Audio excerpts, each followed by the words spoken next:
It's the Opperman Report. Join digital forensic investigator and PI Ed Opperman for an in-depth discussion of conspiracy theories, strategy of New World Order resistance, high-profile court cases in the news, and interviews with expert guests and authors on these topics and more. It's the Opperman Report. And now, here is investigator Ed Opperman.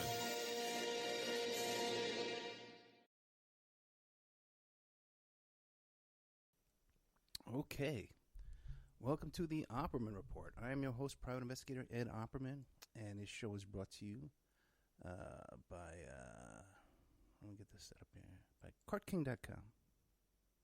Let's see, okay, I don't want to click there, there we go. Okay, sorry, a little distracted tonight, guys. Sorry about that. Show is brought to you by CartKing.com. Let's see. Pull this up, 1 second. I'll be there with you. And pull this over there. I got something important to do here. Okay, send this over here. Go on. Computer's running really slow. Okay, boom. There we go. Okay. Okay, welcome to the Opperman Report. I'm your host, private investigator Ed Opperman, and this show is brought to you by CartKing.com. 877-986-7771. That's cart-king.com. Have you ever thought about opening your own mobile cart or kiosk business? Perhaps your current business right now wants to add multiple point-of-sale locations across the country. Maybe the facility you manage could kickstart revenue by adding coffee, food, or retail services. You know, I was at the hospital yesterday, Southern Hills Hospital. I had a little procedure done. And right there in the waiting room of the hospital, they had this big giant kiosk where they sold snacks and coffee and all kinds of stuff like that. This could be the business. This could be your future. Get rich quick. CartKing.com can be the answer to your needs. CartKing.com is a North American designer and manufacturer of the finest mobile retail coffee, food, carts, and kiosks money can buy. For 20 years, CartKing.com has been working with clients and corporations across America to provide indoor and outdoor carts and kiosks for any application.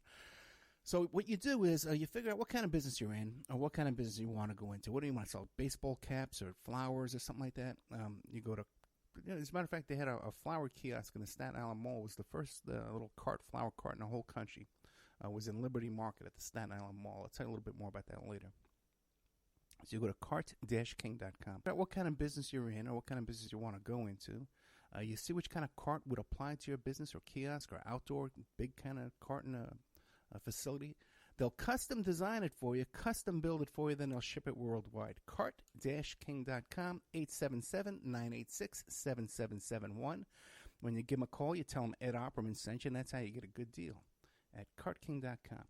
Okay, let's get started. Well, don't expect too much tonight. Here's the deal. Okay. I had surgery this week. I had a little procedure done yesterday, Thursday morning. I had a little hernia operation. Thank God for that, because it's going to add about 10 years to my life. I'll be able to start working out again really hard, start lifting again. Everything went really, really good. There was no complications or anything like that. It was in and out. We had a little bit of problems with getting a ride home. It was pouring rain and stuff like that. But, we managed all that. I finagled my way through that one. Okay. And then I was doing really good. They gave me some Percocets. Only had to take a couple last night. But today I woke up. I was really in great shape. I was really happy. And then I had to do an interview with William Ramsey. William Ramsey interviewed me today about the Jeffrey Epstein case, updates on that. And it really, really went good. You're going to look forward to that one. I can promise you that. Got a lot of really good information out there. And it's good to talk to William Ramsey because I respect the guy a lot. And he's familiar with off the air and on the air of my work in that case. And so, I kind of was able to vent a little bit, as well as share some information you're not going to find anywhere else, okay? Because no one talks about this stuff. Everyone talks about the surface information on that case, and I was able to share some exclusive stuff you won't hear anywhere else. How do you like that? Anyway, so I was getting ready for my interview with William Ramsey. I made myself a sandwich, and I was gulping it down while talking to my dad. My dad called me from Florida. He had a little crisis this week. My poor old man. Oh, God, I got to do a whole show about that one. My poor dad. But anyway, God bless him, man. But, he's 89 years old. He's getting old there. And he's always been a great guy. And he ran into a little trouble this week. We had to help him out. But so I was talking to my dad because he had new problems he was dealing with, and I was wolfing down this sandwich like a lunatic, and I started coughing. And when I coughed, I hurt the hernia. The first pain I had from this thing since yesterday, since I got the operation over with. So anyways, I took another couple of Percocets. I just took one right now, so I hate to admit I was going to wait till after the show, but I took one right now. It shouldn't kick in for another 50 minutes, I'm hoping. Another update I want to give you. Let me do so when I taped with William Ramsey today, and I did a show with Joe Gazebo and Pierce Redmond. Again, we were talking about Roger Stone. I hope you caught tonight's exclusive interview with Robert Morrow, where we talk about Roger Stone. We talk about, he co-wrote the book with Roger Stone, The Clinton War on Women. Then he also, too, and he had a falling out with Roger Stone. And the reason he had a falling out with Roger Stone was over the Katie Doe lawsuit, the little 13-year-old who filed the lawsuit. She's 13 now. She's an adult now. But when she was 13 years old, she was raped by Jeffrey Epstein and Donald Trump, and she filed a lawsuit against them. They were co-defendants in this lawsuit. So the reason why Robert Morrow had a falling out with Roger Stone and with Donald Trump was over that lawsuit. So Roger Stone came on the show and just vented for a good hour about his falling out with Roger Stone and what he feels about Roger Stone and about the book. And then we went into the whole Jeffrey Epstein Trump lawsuit, and he really shared some good information with that as well. He also shared some really fascinating gossip that's making quite a buzz around town these days. And that he says that Roger Stone told him that Roger Stone had an affair with Ann Coulter. So that's some fascinating stuff. So check that out if you haven't heard it yet. It'll be available. It's available in a 2-part episode along with the show I did about D.B. Cooper. But it's also available in the members section, and I'm going to make it available since it's such a hot topic right now with Roger Stone in the news all over the place, and Robert Morrow being his co-author. And by the way, you can look around anywhere you want. You're not going to find any interviews with Robert Morrow. That's an exclusive interview on this topic. You'd think everybody would be begging him to come on their show, but it takes a little ingenuity to get a hold of these guys and to get them to come on the show. Okay, so we got that. And let's look over here and see what else. I got to look here. Let me go here. I also taped the Joe Gazebo. I told you about that. Now, I haven't been taping because I've been getting ready for the the surgery. I taped the show with John Potash, the director and producer of the award-winning documentary film Drugs as Weapons Against Us. I taped with him last Saturday because the film is now available on Amazon and iTunes and different places like that. You can buy a copy of it, or you can rent a copy of it. If you go to his website, johnpotash.com, and I think Drugs as Weapons Film is a website as well. So if you just put in Drugs as Weapons Against Us, it'll come right up, and you can order that film, and it'll help support John and his work. He does great work. The film is very thorough. Excellent research and investigative reporting. It's all annotated with the footnotes and stuff like that, because it's based on his book, Drugs as Weapons Against Us. And of course, my segment is there. Is about me and Hank Harrison, the father of Courtney Love, and his story, which I got exclusively out of him. And me and John got it together, to tell you the truth, which is why it's in the movie. I was interviewing Hank Harrison just about the film Soaked in Bleach, which is about the murder of Kurt Cobain. And just coincidentally, John Potash just happened to message me on Facebook, and I says, "Hey, I'm interviewing Hank," and he says, "Well, ask him this," and I says, "Well, come on, you ask him." And it turns out there's this whole story about Courtney Love when she was 15 years old. She went to visit Hank in Ireland, and she brought with her 1,000 hits of LSD. She meets one of Hank's friends, this guy named Leary, who was a CIA agent, according to Hank at the time. His story's kind of changing since then, but he's got a letter from the guy. I don't know, you got to love Hank, man. But anyway, it's a long story. You got to listen to the whole thing. My segment's in there, and if you go on IMDb, it looks like I'm the star of the film, but I'm really not. It's a very small segment, about maybe 5 minutes long. I got an exclusive interview with Terry Hobbs of the West Memphis 3, the father of little Stevie, I think it's Stevie Branch. No, not, is it? Oh my God, I don't want to mess it up again. I'm pretty sure it's his father, little Stevie Branch. Terry Hobbs, and then he was a stepdad, and later on, he was like they're stalking the poor guy and accusing him of being involved in these murders that these guys confessed to and stuff like that. So I have established a relationship with Terry over the years. In fact, he was the first guest we ever had on the Opperman Report. The first show we ever did was a West Memphis 3 show. And I think we've really turned that topic around. A lot of people and opened up people's eyes to what's really went on in that case. That's a Box Full of Nightmares is his book, and that's available on Amazon too, and it should be in the Opperman Report bookstore. Let's see what else.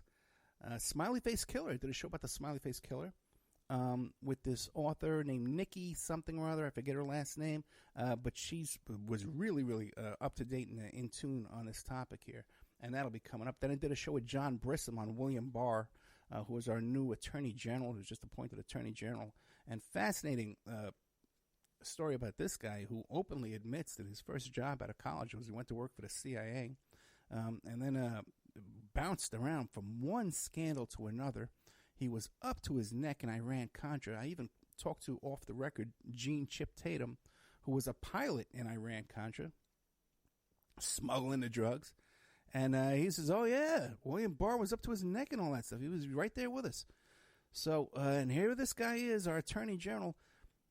Many scandals. I can't even list all the ones. Me and John Brisson went on for an hour. Let me see, an hour and a half. We went on 90 minutes, going over one thing after another with this guy, William Barr. This guy's up to his neck and all this stuff. And then he handled all the pardons in Iran-Contra. So this guy's been around. And one thing that came out, too, that's not in the public, but that he worked for that, what is that name of that law firm? I was talking about it all day long today, and I'm forgetting about it. Well, I'm on Percocet. What are you going to do? Right? And plus, I'm getting old. Your old man is falling apart. Let's see what we got here. Well, I was talking to Ramsey today. I keep getting the name of his law firm wrong, but this guy, William Barr, worked for the law firm that Epstein hired to get him out of all his stuff. Kirkland and Ellis. I always want to call it Escol or something like that, or Escol and Bowles. But it's Kirkland and Ellis. And that's the firm that, what's his name, Ken Starr worked for, and all those characters who left the Department of Justice.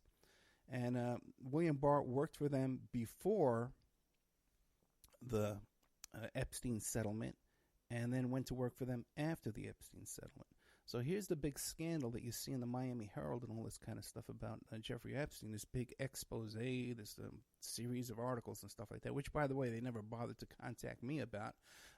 You'd think that they would, but they never bothered to contact me. And everything's in the front page news about Jeffrey Epstein this, Jeffrey Epstein that. And the whole story is that he used political connections to get out of this conviction and to get a soft sweetheart deal. And they're pointing the finger at Acosta, but no one mentions that William Barr worked for that same law firm that used their political connections through people like Ken Starr and them to get him off child rape charges, man. Like child molestation, statutory rape charges, So anyway, I spent a lot of time talking about this today. And we're going to try and keep the show on a lighter note because it is Valentine's Day. Or the day after Valentine's Day. For me, it's Valentine's Day. So let's see if we can get started here. I'm going to throw you a peep every now and then because I think you deserve a peep. Okay? And I'll explain to you why, hopefully, before the show's over. A little update. One more thing, then we'll get started here. I've been telling you about that young girl. Oh, boy, I've been telling you this story now for a few months about I was contacted to help her out and bail her out. And then when I found her and get her over to pretrial services, she was under intensive bail supervision. And when I went to find her, she was just an absolute mess, psychotic breakdown, a mental illness. A lot of it had to do with meth use. And I keep saying almost just drove away. She was about 85 pounds, and she had shaved her eyebrows, and she was wearing all green makeup, all eyeshadow all over her face. It was terrifying. But, what are you going to do, So I did. I picked her up, and I got her through. I washed her up, gave her a shower, and washed her clothes and stuff. And I packed her off there, got her down to pretrial services and get her registered over there. Otherwise, they would have arrested her right away. But again, she couldn't maintain Got arrested again like a week later, more serious charges. And, you know, I worked with them and the public defender throughout the whole system. Here's a woman who I've known, a very nice woman, friendly, you know, always giggling at my jokes and stuff like that. I gave her a little work around here to clean the house and stuff. And just deteriorating right before my eyes. She was declared incompetent by the courts. And then they sent her to some psych institution over here, Stein, you know, and I went to visit her down there. And they had her on some meds down there, but still she wasn't quite the same. And then they sent her back to the jail, and then they just dropped all the charges, you know. And while she was getting medication in the jail, when they let her out, they just let her out into the street with nothing. Now, luckily, I was there waiting for her because I had convinced the jail to contact me when she was getting out so she wouldn't be wandering the streets and off her meds. But that didn't work out too good. The place we had her placed, she wandered away from there, and then she wound up less than a week later getting arrested again for prostitution. Then she was missing, you know, so I'm dealing with her mom, I'm dealing with her dad. They're in different states. I'm the only one here, and looking for her. You know, when they released her that second time, I went down there to the jail where they released them, and I looked around for her. I couldn't find her. She was missing. Ultimately, we get word the day before my surgery, Wednesday, we get word that, we know where she is, okay? And I raced down to this Walmart down there where she's. Luckily, I know how to do this. I've chased down many, many runaways over the years. I know how to do this kind of thing. So I grab her. I find her again. You know, I didn't have to grab her. You know, she was happy to see me because she had gotten hit by a car too in the meantime. And by the way, you know, last week I poured my heart out to you, and I said, hey, you know, I'm working on this case with this young girl. She's being human trafficked. She's being sex trafficked. She's living out in the street. You know, and I need help finding her. And a couple of people stepped up to the plate. I had one woman buy a membership for $75, and I had another woman who's a pastor of a church who donated $50 toward this cause. But I got to tell you, man, you know, it is disappointing because here's someone who's in severe distress, you know, out on the street. There's no one in the whole world. I called everywhere, every kind of place, human trafficking places, even guests I've had on this show before who talk about how they run these agencies and programs and all stuff like that. Yeah, I know these people. I call up the women battered shelter. They know me, these people, you know. Nobody would step up and help her. There's no services here in this town for people with mental illness. There's no services in this town for young women being sex trafficked. It's just not there. It doesn't exist. I was beating my head against the wall for months for this kid. So the plan was her parents were going to send her a bus ticket, and I was going to feed her and wash her up and get her down to the bus station. So I got her in the car, and I brought her back here to my house, man. What are you going to do, right? And I fed her, but I couldn't even get her to the shower, man. She was just so out of it. She passed out on the couch, on the chair first. And then she went to my bedroom, you know, and you couldn't get her to do anything. Then she got out of there, went to my daughter's bedroom like that, so we had to change all these sheets and throw away pillows and stuff. Because, you know, it was in bad shape, man. Let me tell you guys.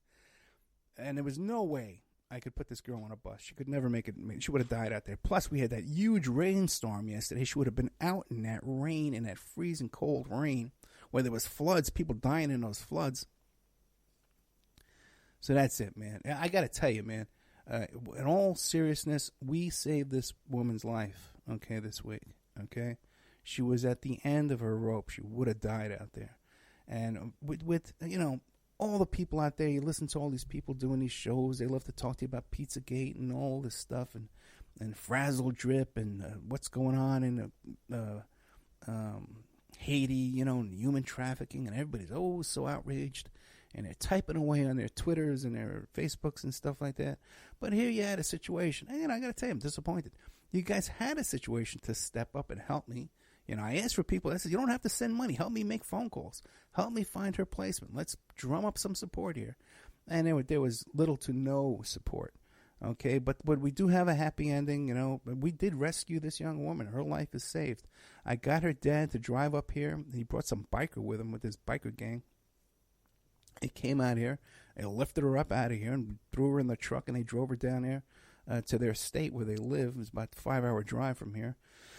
And I just got a text message from him tonight saying that she's doing a lot better, which could not possibly do any worse.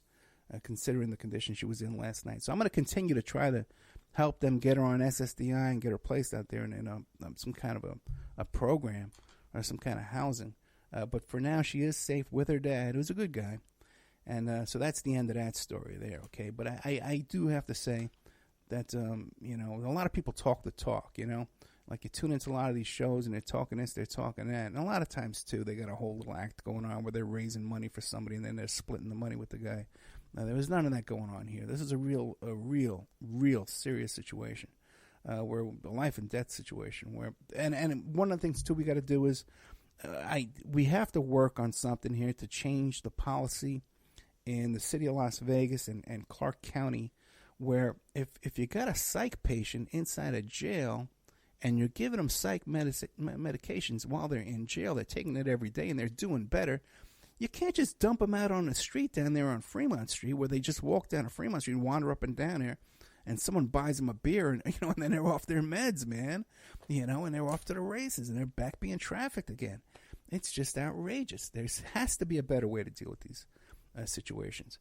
So we're going to be reaching out to some politicians here to see if we can get these policies changed. Okay, we're going to take a little commercial break, and then we're going to get started with the real show. I hardly even got going here. Let me find one of these ads, and we'll start playing it for you. Where's it going? Oh, boy. A little off my game today. Remember, I just came out of surgery. You can't expect too much. Okay, that's a good one. Okay, here we go. Be right back after these messages.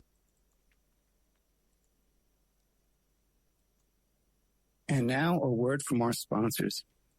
Check out CartKing.com, 877-986-7771. Have you ever thought about opening your own mobile cart or kiosk business? Perhaps your current business wants to add multiple point-of-sale locations across the country quickly. Maybe the facility you manage could kickstart revenue by adding coffee, food, or retail services, like let's say you own an office building or a warehouse. Put one of these carts there in the lobby. Well, CartKing.com can be the answer to your needs. CartKing.com is a North American designer and manufacturer of the finest mobile retail coffee and food carts and kiosks money can buy. For 20 years, CartKing.com has been working with clients and corporations across America to provide indoor and outdoor carts and kiosks for any application. From large, heated, and secure outdoor retail or food kiosks to smaller, more mobile coffee kiosks or coffee stations, coffee carts, CartKing.com designs and builds them all. Carts and kiosks are fun, and so are the dozens of designs on the website, CartKing.com. Please visit today at CartKing.com or just call them at 877-986-7771. Tell them Ed Opperman sent you and you get a good deal. Remember, all these shows on Awake are brought to you by emailrevealer.com. You can go to emailrevealer.com and get a copy of my book, How to Become a Successful Private Investigator. You also do all the kind of different services for you. Online dating service investigations called an online infidelity investigation. And that's where you give us your husband or your boyfriend, your girlfriend's email address, and we trace it back to their online dating websites, and we return a list of all the dating sites that email is registered to. We can expand on that investigation and trace it back to porn sites, escort service sites, swinger sites, gambling websites, and even prescription drug websites, and all kinds of digital forensics, computer and cell phone digital forensics, where we can recover deleted content from an email or a hard drive and produce a report for you that you can use in court. That's emailrevealer.com, or you can contact me at oppermaninvestigations@gmail.com. The Opperman Report is brought to you by SubhashTechnosis.com. Subash Technosis is a search engine optimization and website design company. They're located in India, so you're going to save a lot of money and get top quality service. They offer all sorts of business process outsourcing, data entry, banking BPO services, recruitment process outsourcing, software testing, offshoring, research network, customer care, press release, content writing and distribution, and much, much more. Now, you can get a hold of Subash Technosis by email at info@subashtechnosis.com. Their website is www.subashtechnosis.com, and their Skype is ANUSHASUBASH.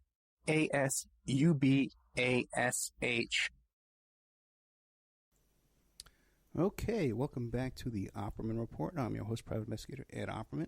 Don't forget the show is brought to you by CartKing.com and 21 Financial. I'll be reading their ad toward the end of the show this evening.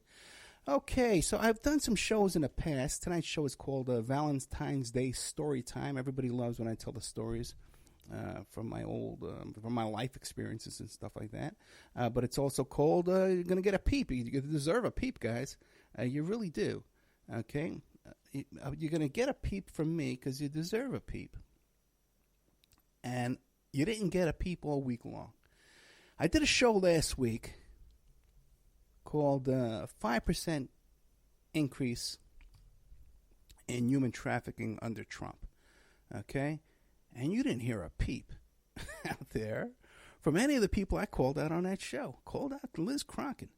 Okay, and I know she's got a copy of that show, okay, because she made up this story about how there were 1,400 child sex trafficking cases in the first month of Trump's administration, and this was 10,000 times more than all of Obama and Clinton and everybody all put together in the whole history of the world, according to this fanciful tale, okay?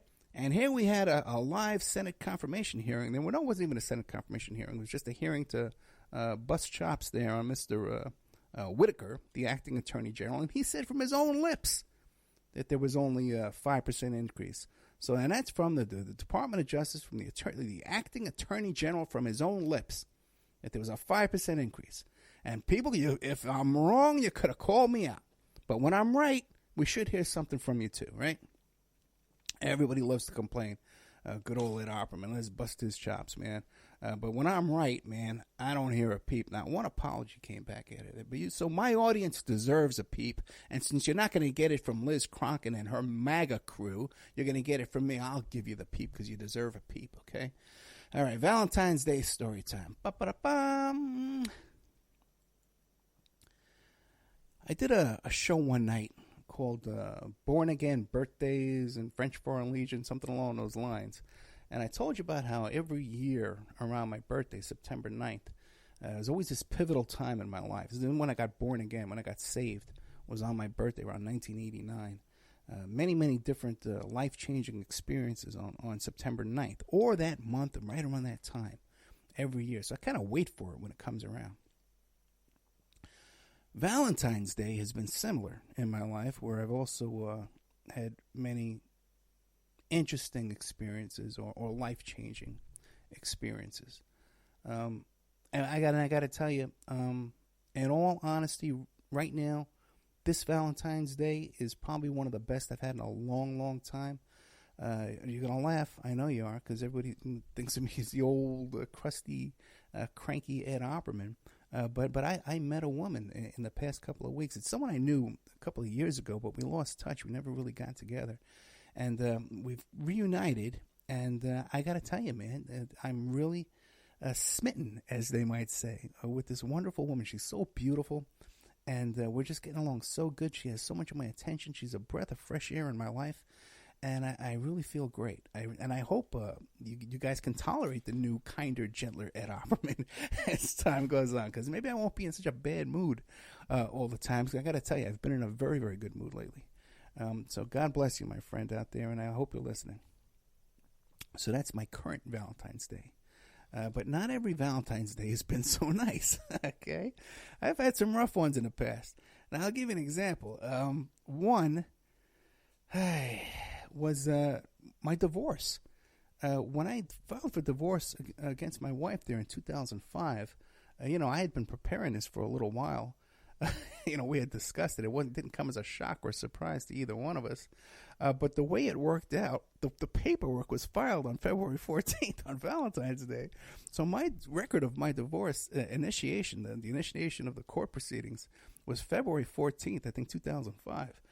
So, which is kind of a nasty, kind of, ironic, kind of sad situation there. It kind of spoils Valentine's Day for you in the future. But, I know a lot of people, too, and I've mentioned that to other people, and people say, well, I actually did it on purpose. I served my wife with divorce papers on Valentine's Day, or I served my husband on Valentine's Day. But not me. It was unintentional. But it was one of those big Valentine's Day, and it was a big event in my life on Valentine's Day. And by the way, the reason why I'm doing a show tonight about Valentine's Day is because I thought I'd be out of commission today and wouldn't be up to taking any notes or making any kinds of research. I know the big Stone Manafort 70-page court ruling came out today, and I normally I would have read that for you and reported on that. But since I thought I'd be out of commission and on Percocets this weekend, I figured I'd just tell these stories. I know people do enjoy the stories. Now, another Valentine's Day I had, this is way back in the 80s, and this is one I'm not proud of at all, but I got to tell you, and it's just so ironic in my crazy life. I was dating this wonderful girl, okay? And she really was a wonderful girl. Looking back, she was one of the better women I've had a relationship with in my life. Really, looking back, nothing to complain about. Very kind to me in every way. But the thing was, and there just wasn't that real love. Like, I wasn't head over heels in love. You know what I mean? And although we had a nice, stable, comfortable relationship, it just wasn't something that I thought would lead to marriage. And I kind of made that clear to her once. We were out, and a friend of hers mentioned, "Oh, boy, if you guys don't get married, you're crazy."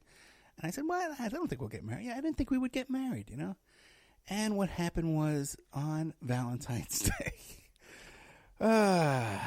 me and this very kind, wonderful girl went on a little trip down to Atlantic City to enjoy the Atlantic City casinos, because we lived in New York City. And it's a 2-hour drive to get down there, And I remember we drove down there. We got a nice room. I think we stayed at Harrah's. We definitely stayed at the hotel owned by Merv Griffin, and it was owned by Merv Griffin at the time. And I've told you the whole story about Merv Griffin getting into the lawsuits with Trump over that hotel. And so we stayed there, and there were a lot of old people staying there. A lot of elderly folks at the hotel, because I think her parents had some kind of points card there or something, right? So anyway, little things started happening, okay, on this wonderful little date of ours. I think one of the problems was I needed to shave, and I just wanted to buy a razor and shave down in the bathroom. She didn't want me to shave looking like a homeless person in the public bathroom. But I had, used to travel out in airports and stuff like that. I was used to shaving out in public. It wasn't a big deal to me, but she had a problem with that. And then a couple of times, like we lost sight of each other in the casino there, and she was having me paged on the overhead. I think she had me paged twice, like in a 2-hour period, just because we had gotten separated a few times. So I guess I was a little cranky, I was a little cranky, and I was kind of thinking, what, there really is no future to this relationship, even though it was on Valentine's Day. Maybe that's what made it so real to me, that I realized, hey, this is Valentine's Day. I should be head over heels in love with my Valentine's Day date, but I wasn't. So I was getting the mood that, hey, I should probably break it off with this girl. And another thing, too, was she was a young girl. She had her whole life ahead of her. And I kind of thought, like, listen, I'm not being fair to her, Of course, I could just continue this and take advantage, but I thought I wasn't being fair to her. So I was getting there, inching it closer and closer to it, that I should break up with this girl. But, the way it happened, it's just horrible. Oh, my God, now that I think about it, I shouldn't even I'll destroy this episode. It actually came down to the point, there was a little drizzle out there, okay? If you've never been to Atlantic City, there's a boardwalk, this old boardwalk that goes back to like the 1920s. And there's a little drizzle out there, and they have these things, these little jitneys, right? Where this guy has a bicycle, and there's a little cart behind it, and you could sit in this little cart, and he'll ride you from one hotel to another. And since it was drizzling out there, they have a plastic tarp that they put over you. So it's built into the thing, a see-through plastic tarp. And we're riding along on Valentine's Day, and I'm a romantic guy to begin with. I'm like flowers and candy. I love doing all that stuff. As a matter of fact, I was telling you before about my friend who owned the flower cart in the Staten Island Mall. That was the first cart or kiosk in a mall ever, and the first in those Liberty markets that was invented in Staten Island. And my friend Rick owned the flower cart, and one time he needed to borrow some money to keep his business afloat, so I loaned him some money. And part of the deal was, he paid me back in installments with interest. But the other part of the deal was I get free flowers for life. Okay? But anytime I went down there and I wanted flowers, I get all the free flowers. And I bought a lot of flowers over the years. I love to buy flowers for girls, especially when I had my business. I used to employ a lot of young college-age women. And I would just love, Valentine's Day or their birthday or something like that came around, give all the girls flowers, or if I went out on a date, I always bring flowers and stuff like that. And so it was great owning part of a flower shop. I got free flowers for life. So here we are. Our hero, when we last left him off, was in the jitney with this wonderful, beautiful young lady, okay, who never hurt a person in her whole life. And I guess I was just being nagged. I think we had a little issue, too, yeah. We had a little issue on New Year's Eve, too, where I was just being overextended and I was tired and stuff like that. And we had to go pick up her sister at the airport, and the sister never showed up. We were there for hours in this crowded airport. And but I got over that. And then here it is a couple of months later, February 14th, and we're riding in our romantic jitney down the Atlantic City boardwalk, and I just blurted out, I think we should break up. Oh, my God. And I know it came as a shock to her, and we had been together for a while, too. It was at least a couple of years. And I broke up with my girlfriend on Valentine's Day in Atlantic City in this little romantic jitney ride. Now, not thinking ahead, I didn't quite realize that we had a 2-hour ride home ahead of us. After, deciding that we should break up, that now we would have to spend at least the next 4 hours together, packing up, getting ready to leave, and then driving home. And we actually drove home the whole 2 hours in the rain in our car on Valentine's Day, crying, both of us just crying our eyes out, because it was a good, real relationship. Isn't this a fun, wonderful story? Okay. But, it's a real story, and it's the truth. And it was one of my biggest regrets. It definitely is a huge regret that the way I did things. But I think things turned out for the good for both of us. I think she did wind up getting married. Oh, my God. Anyway, that was another Valentine's Day story. Horrible, I know. But, listen, love me or hate me, man, I'm honest with you. Hey, another one. I've told this story before. The St. Valentine's Day Massacre. And what happened here was, at the time, I was running a beeper company on Staten Island, front page beepers in the Staten Island Mall. And the company had grown massively and quickly. Where at this time, I had at least a good 80 employees working for me. We had a big office. And then we had different locations with those kiosks in the malls, that little kiosk in like a little, like a flea market type thing, too. And we had one in the Staten Island Mall. For a while there, I had one over in the Woodbridge Mall. And then we ultimately had a storefront later on. Hey. And what happened was, I'll tell you what happened. I told the story before. But what happened was people would bring back their beepers for repair, and a standard repair was about $25. And they always complained. No one wanted to pay for their repairs, but I had to pay for the repairs, and there was no warranty or this was damage, And you were arguing back and forth. Is it covered? Is it not covered? Nobody wants to pay for the repairs. So even though when I was there working there, I would fight with the customer, and they weren't going to get no free repair out of me. They weren't going to get their beeper back. But I knew the employees were letting people slip and get away with these repairs. And I figured it out, $25 a day, giving a break on some for a repair. And many times it was like 3 repairs a day, $75. That stuff, that adds up. It adds up to a lot of money at the end of the year. And I was looking to recoup savings, because we're always, small business, times are, you need to, cut costs. So I was trying to figure out a way because we had no system in the computer. You got to remember, back in those days, I was the first guy in the whole country to sell cellular phones from a kiosk in the mall. No one had done it before me. I invented that. When you go to the mall and you see them selling cell phones from a mall and a kiosk, no one did that before me. No one sold those little cases and those leather cases and faces and stuff like that for cell phones. No one did that before me. That was the first guy to go into a mall and do that. Then after I was in the mall, then other companies started coming in, and the mall let them come in, cutting into my business. But what I was getting at, though, is, there was no point-of-sale software to track these kind of sales at a location like this. I was dealing with the software company to teach them how to do this, through my experience. I was like a beta center for them. So I was trying to figure out a way to track the repairs and how much I was losing on these repairs. So I started going through and running reports and figuring all this stuff out. And I stumbled upon the employees were ripping me off.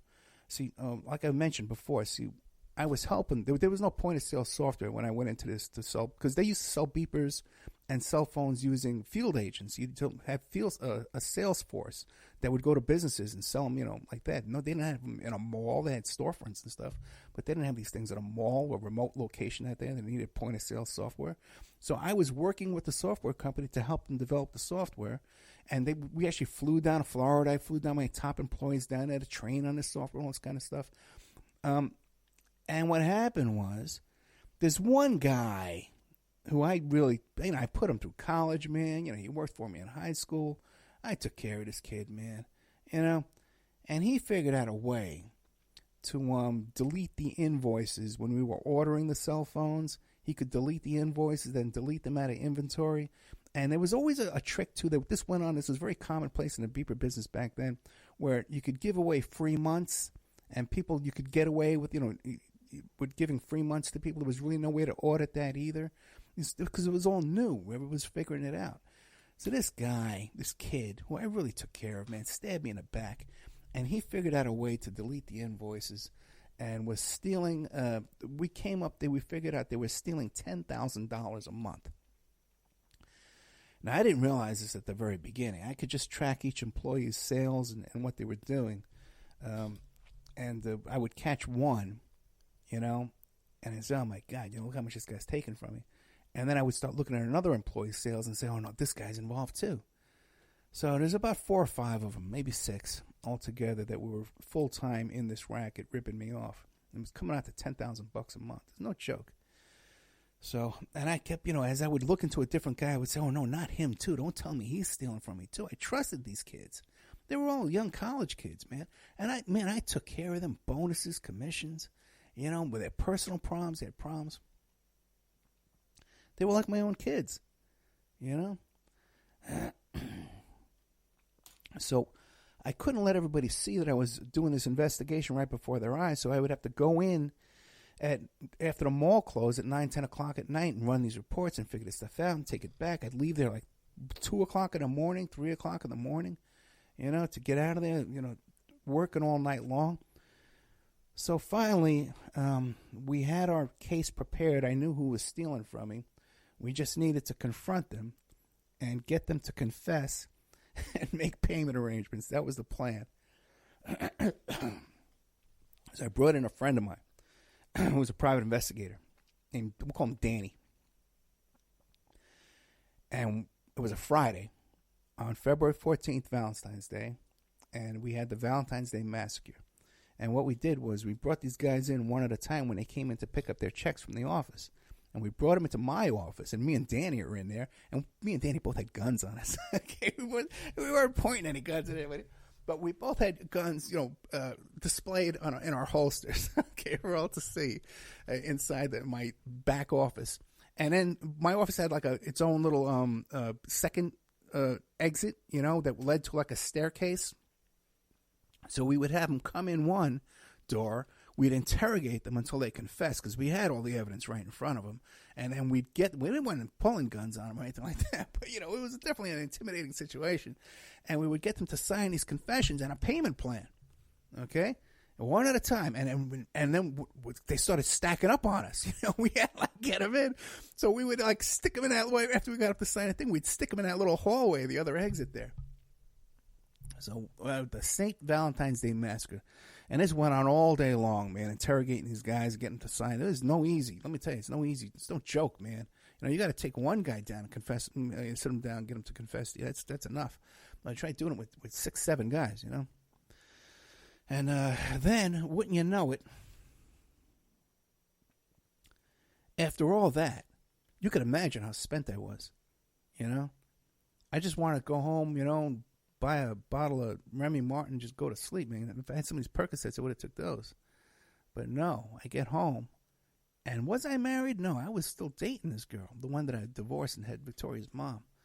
I get back to her. I think I talked to her on the phone. And she says, I said, oh, you're not going to believe what I went through today, man. We got confessions out of these guys. You got to interrogate them, with the guns. And she goes, oh, well, we have to go out with my brother and his wife tonight. And I said, what? I said, are you kidding me, man? I said, you know what I've been through today? Yeah. And she's, just like what I've been through this week, man, rescuing this girl off the street. I got surgery. My dad's got this problem. My daughter's got helping his other girl. We had to call CPS today with my daughter's kid. Plus, I fall in love with this girl. I got all that skill. My plate is full, man. But here I was, young guy. And I tell her, I said, listen, man, I need the night off. She says, no, it's Valentine's Day. What am I going to say to my brother? So I said, okay, look, I'll go. We'll go out to dinner with your brother and his wife, but I'm not changing. I'm not going to shower and change or anything. I was wearing a suit and tie, and I always wear a suit and tie every day, but I said, I'm not going to change. I'm not going to shower or anything. I'll go with you. I'm just going to sit there. Okay, she said, okay, good. That's fine. So her brother's this guy. He used to work for me 2 years ago when I was doing my other stuff. And so we're sitting there, we're having our dinner, and everybody's being friendly and talking all chat. And finally I says, oh, man, you have no idea what I've been through today. What are you talking about? I told him. I said, man, I've been interrogating people since 8 o'clock this morning. 10 hours of interrogations and confessions. And he's going, my God, well, what are you doing here? I said, yeah, that's a good question. Hey, but that'll go to show you, man, what a good boyfriend I am if anybody's listening. Okay, man. Right? I'm a good boyfriend, man. I put her up till the end. So that was, and that's the one that ended in divorce, too, that I want to. That's interesting, man. She made me go to that dinner, right, on Valentine's Day, and she got her divorce papers on Valentine's Day, too. So that's kind of a good summary there for you. Okay, I had a whole bunch of things I wanted to talk about here, but let's just take a commercial break. You know what? That may end the show. We're going to take a commercial break, and then we'll see how much time I have to fill. And then we'll see what we're going to do. Okay, so thank you so much. We'll be right back after these messages. And now a word from our sponsors.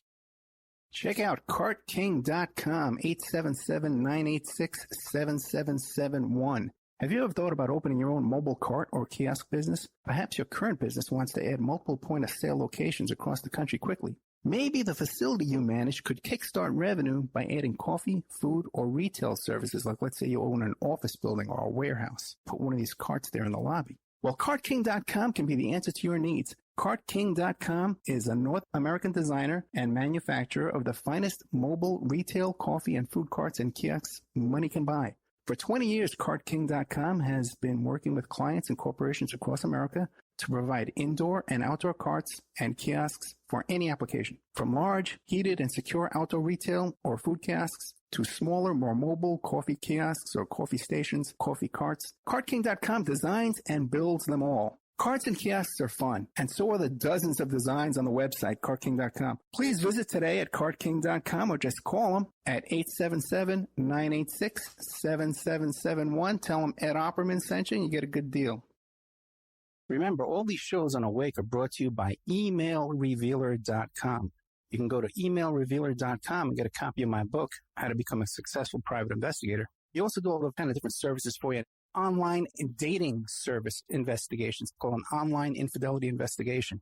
And that's where you give us your husband or your boyfriend, your girlfriend's email address, and we trace it back to their online dating websites, and we return a list of all the dating sites that email is registered to. We can expand on that investigation and trace it back to porn sites, escort service sites, swinger sites, gambling websites, and even prescription drug websites, and all kinds of digital forensics, computer and cell phone digital forensics, where we can recover deleted content from an email or a hard drive and produce a report for you that you can use in court. That's emailrevealer.com, or you can contact me at oppermaninvestigations@gmail.com. The Opperman Report is brought to you by SubhashTechnosis.com. Subash Technosis is a search engine optimization and website design company. They're located in India, so you're going to save a lot of money and get top quality service. They offer all sorts of business process outsourcing, data entry, banking BPO services, recruitment process outsourcing, software testing, offshoring, research network, customer care, press release, content writing and distribution, and much, much more.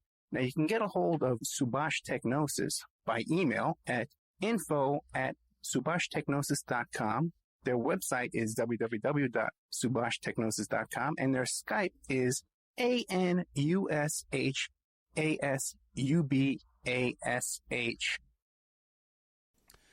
Okay, welcome back to the Opperman Report. Let me stop that there.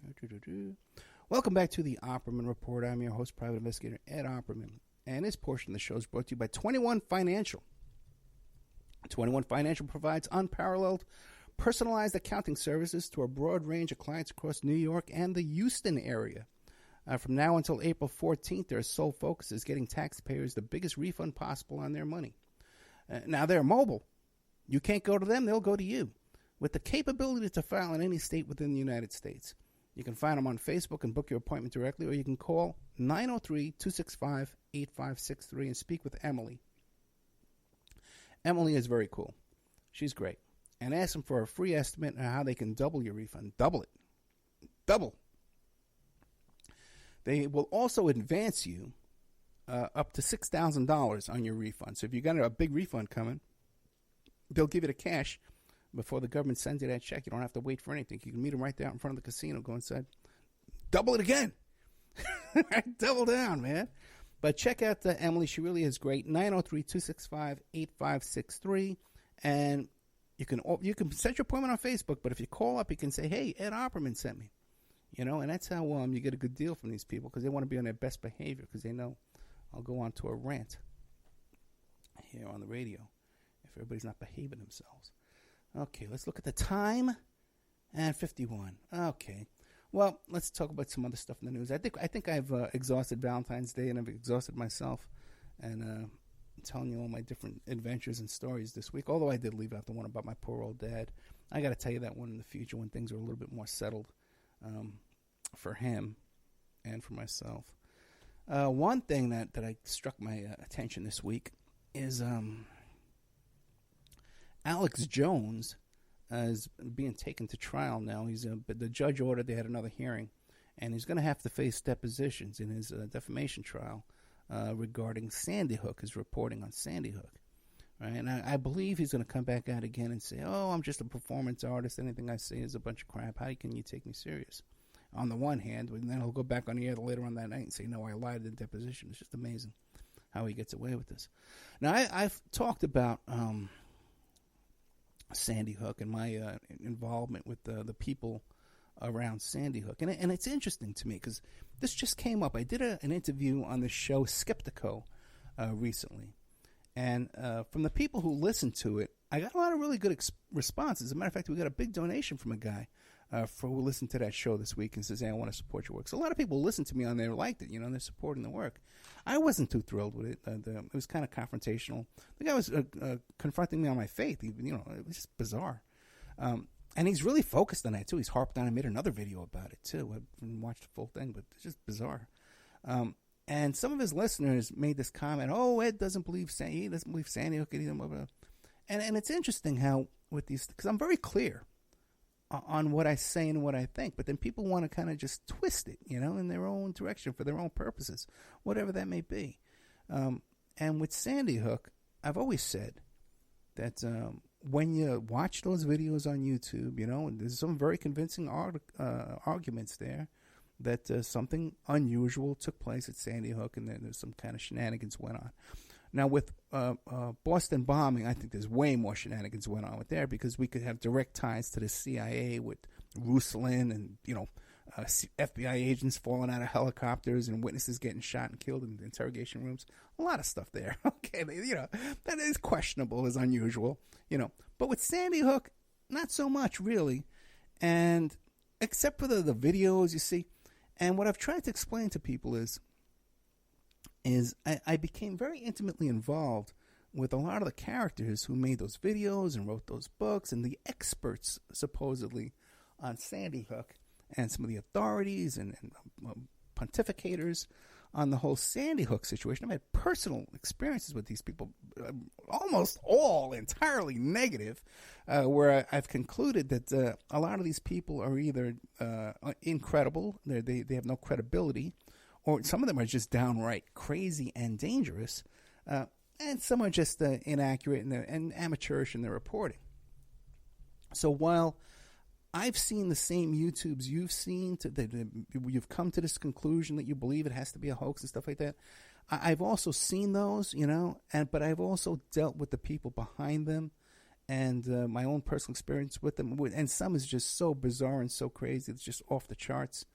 And So it's especially then too after that, and then after living through the Vegas October 1 shooting, where I see all this crazy reporting on the news, and not on the news, but on YouTube and in these alt radio hosts and stuff like that, just with crazy stuff, wild speculation, things that have been disproven months ago that they're still going on about. It's just geographical errors and just stuff that's just so blatantly in my face that I just know is wrong. It makes me even more skeptical because I'm not firsthand down there in Sandy Hook, Connecticut. I don't know what's going on over there. But I can only imagine if what I see, the wild speculation and misinformation being posted here about October 1 shooting in the Mandalay Bay, and also about things that went on down at Bundy Ranch and Burns Sanctuary, things that I know firsthand from dealing with these people, it makes my skepticism about the Sandy hoax conclusions and group, this kind of little cult that's sprung up around it, even more suspicious about them. But to throw that group a bone, I'll say this. Because now there's this lawsuit against, what's his name? Alex Jones, of all people, who is really not the leader of that, but he has the most money, I guess, the deepest pockets. I guess if you can have a lawsuit, he would be one guy to go after, but I would name others as well. There's many people around that hoax theory that have been stalking people and harassing them at their homes and stuff. People had to move. Death threats. Some people have been arrested over this. But I'm curious is why wouldn't the plaintiffs' attorneys, because I've talked about this enough that where the people involved in these Sandy hoax theories have contacted me, trying to hire me and spilling their guts out to me, and they're in trouble over this and they're in trouble over that, and they want me to come and work for them for free, almost always, and just I've been in contact firsthand with their bizarre behavior and their bizarre theories and their activities off the air and off of YouTube to a point that then I've talked about it, but they've been able to find me they know, they're aware of me. So my name is linked to all this somehow. Why wouldn't the plaintiff's attorneys in this case contact me and say, hey, Ed, what do you know behind the scenes that you're always talking about here? And I've talked about this quite a bit, enough that everybody should be clear on what my stance is on this. But for some reason, I haven't been contacted by them. Now, that makes me suspicious. And people might say, well, Ed, you got such a big head. Oh, you think everybody's, But no, I hate to tell you, but these things I get contacted on. I get contacted to consult on these things all the time. When the plaintiff's attorneys, the plaintiffs or the defendants, investigators, whatever, if there's litigation out there or a big criminal case going on out there, and I'm talking about it on the air, and especially when I'm talking about something I have personal knowledge in, I'm usually contacted to talk to these people. It's not like I'm hard to find, this is what I do for a living. So, but in this case, no, nothing. Just like in the Miami Herald article about Jeffrey Epstein, now why wouldn't they contact me and say, hey, man, you've been working on this a long time. What do you have to share with us? Because, and people think, well, oh, Ed, you're obscure, nobody's heard of you. I hate to tell you, man, but no. In the Me Too case and stuff like that, a lot of those cases I've been contacted to talk about it. I don't talk about it on the air, but a lot of stuff out there, man. That I get contacted. What do you know? I hear you talking about it. What do you know? What can you help us with? We'll hire you. And so, but in this case, no. So that makes me suspicious. It makes me suspicious of the motivations behind this lawsuit. And that it could be some kind of a operation going on there. Maybe I'm getting old and cynical, in many ways. But maybe that's what you kind of need. Okay, you kind of need a guy who's been around a little bit and is a little old and cynical to kind of either set you on the right, straight path, or, and tell you when, hey, that's a little wild and wacky, it's a little crazy out there, but also still, like I got the balls to come out here and tell you what I know and what I think and step out on that limb there. And I got to tell you something, man. Not everybody does, and in this business, and not everybody's cut out for this. Okay, so you got something going on here, something to your benefit. Someone who has the kind of real life street experience that I can actually physically save someone who's being used human trafficked. And I hate to say it that way, but I did save this kid, saved her life. It's all in a week's work. And I let you in on it all along the way. Yeah, you could have helped me out, would have been nice, but you didn't. We did it on our own. The day before I was getting surgery, by the way. Okay, and while we got a whole thing going on with CPS too. My daughter's friend, we got a whole thing going on with my dad. All stuff going on here. Plus, I fell in love this week, too. All stuff going on. But here I am for you after my surgery. Showed up to work on time. Did my job. And all I ask from you is you join our members section to help support the show. If you go to OppermanReport.com, we have a special members section with this 400 hours of exclusive content. Steve Bannon's Porn and Meth House. We got all kinds of stuff. We got the McMartin Preschool, the hand-dug room underneath the preschool down there. Tim Tate, I interviewed him, Conspiracy of Silence. People, Henry Vincent from the Franklin Cover-Up. Oh, my God, this is stuff, exclusive after exclusive after exclusive after exclusive. No one's talked to them before. People haven't talked to anybody in 30 years. I find them, I bring them to you. And all I ask is for $6 a month, you go there, you sign up, and you help support this work. And then not only am I doing that for you, but I'm actually saving poor civilian girls out there in real life. So, I can't motivate you enough here. People say $6 is a lot of money every month, but, you do go out, you buy those beers, you buy those Starbucks, those cigarettes and stuff like that. And here's somebody, bringing you the truth, doing the work. I gave you a peep when you didn't hear a peep out of any of those people who, those MAGA types out there that are telling you I'm full of it, right? I brought it straight to you from the horse's mouth, from Whitaker himself, the acting attorney general, okay? And you didn't hear a peep out of one of them saying I was wrong. They just ignore it and move on. And they all get buku funding, man. They're all getting money from Cambridge Analytica, and they're getting money from the Mercers and the Kochs and all that bunch. They're getting money poured into their laps to fly around the country. Laura Loomer flying around. Let me put a tent on Nancy Pelosi's front lawn. Call the cameras. Let me handcuff myself to Twitter. I'm not going to do childish stunts like that. I'm going to get people thrown in jail. We're going to have real lawsuits and make them pay. If you support my work, we're going to get sex-trafficked young women off the street and into placement into a group home or something where someone's going to take care of them. Okay, that's the kind of stuff I'm doing. For real. Not talking about stuff. So OppermanReport.com is where you can join a member, become a membership, help support the show. You can advertise on our show. We got a lot of exposure tonight, I can tell you that, with that Roger Stone show. I know that's going to be a big hit factory. If you want to get a discount, you can contact me directly at OppermanReport@gmail.com, and I'll give you a discount. I'll give you 13 months for $65. You can't beat that. Okay? You can't beat that. And if people don't understand how this works, once you become a member, everything you see on the website is available to you for free. Okay? Everything you see in the special archives is there in the member section. Plus more. There's shows that are not in the special archives. There's little recordings in there that aren't in there. Some of them aren't even labeled very well, but you just got to listen to them because it's all good stuff. I put it in there for a reason. We got the search warrant executions from the Jeffrey Epstein mansion down there in Palm Beach. We have the 24-page letter where his attorney claims that he helped create the Clinton Foundation. We got all the Trump University lawsuit documents in there. There's pictures in there. There's all kinds of stuff, man. There's commentaries on shows that I've done commentaries on many, many shows.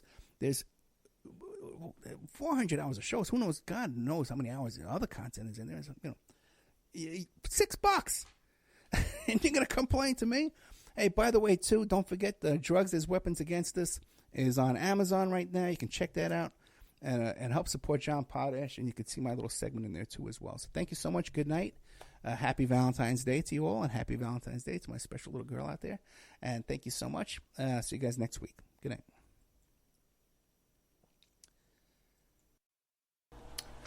Okay, guys, I'm live now at 6:08 p.m. on April 17th, 2021. Now, the show you just listened to was a repeat from several years ago, about 3 or 4 years ago. About 3 years ago, I guess it was. And so I just want to give a little update on what was going on, because I was so happy about the situation with Maddie, the young girl who, I was bragging about how I saved her life. I'm sorry about the noise in the background. They got the wash machine running. But we're all live. And anyway, it turns out that later on, she died about 6 months later. I was able to get her off the streets there of Las Vegas and get her to her father in Arizona. But what happened was she had trouble. She went back on drugs back in Arizona. And wound up going on this date on Seeking Arrangements or Ashley Madison, one of those things, with this guy who was like 70 years old. and for some reason he took her out to a gun range in the middle of the night to fire weapons. And what we believe happened is that there was a jam, and that she was looking down the barrel of the gun and she accidentally shot herself. An accidental self-inflicted gunshot wound. Anyway, so wonderful kid, and but my conscience is clear. I did everything I could for her, but I don't want to leave that show up the way it is. Just saying, hey, I saved her life, and when in actuality she did wind up passing. Beautiful kid. The other thing I wanted to update you on is that I talk a lot about, hey, support the show by going to the members section. We no longer update that members section, and in fact, if you go there, it'll direct you to the Patreon. We're using Patreon now, and there's a lot of new exclusive stuff on there. We put up 8 hours of new content each month. As a matter of fact, tonight I'll be putting up a show about the altar boys in Ireland who were molested by these network of Catholic priests. That's going up brand new exclusive. And then also, too, a show about a blackjack dealer in Las Vegas, a poker dealer. And I'm going to be talking about the young man that was shot accidentally by the woman who thought she was reaching for her taser, by the police officer thought she was reaching for her taser. I'm gonna record that this weekend, and then we'll put that one up there too. And it's gonna be a little 2-part episode. So that's the update. Unfortunately, Maddie, God rest her soul, did pass. Wonderful girl, always up for an adventure, and had a rough life, but always took it on the chin and really looked on the bright side of things. I don't think I ever seen her sad or upset or mad or anything even once with anybody. So there's that update. And then also, too, no longer we have the member section. We're using Patreon. You go to Opperman Report Patreon if you want to support the show and support the work. And once again, I will say, that you can go, all these hot shots out there talking about these topics I've been talking about forever, these human trafficking and child trafficking stuff. I don't know another one out there actually doing anything about it, actually working on these things in real life and helping people and saving people. So, a lot of people supporting them just because they talk a good game and make up a lot of stuff. So we would appreciate your support here over at the Opera Report. Thank you so much. Good night.